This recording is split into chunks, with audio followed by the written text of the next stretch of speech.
ป่าธรรมศาสตร์แห้งลิ้นเดี๋ยวพาไปเบิ่งเนาะไถนาไถแล้ว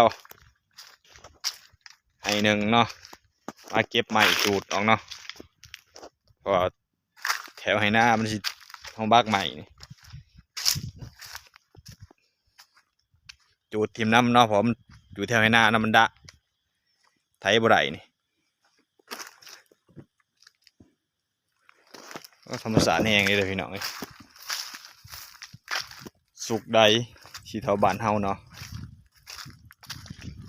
อยู่กรุงเทพกรุงไทยก็ยังบ่สู่บ้านเฮาดังจูดทิมเนาะเก็บออกจากให้หน้านี่ไปคือให้หน้าเฮาโอ้ยาวเหยียดเลยมาไถหน้ามื้อนี้ตกกาเนาะเตรียมไถหุดไว้ก่อนเนาะใกล้สิได้ตกแล้วเนาะงวดหน้าเฮาสิได้ตกนี่ไถแล้วเรียบร้อยนี่ไถให้หนึ่งเนาะมันยาวอยู่เสียลงหนึ่งสอบเลยให้นี่ให้ชิลงหนึ่งสอบเนาะนี่คือรถไถเนาะ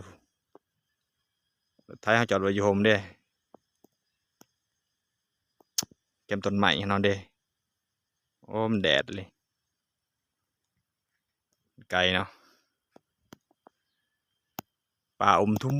เลยบรรยากาศโอ้เขียวโคตรใดเลยบรรยากาศโคตรใดเลยว่ะ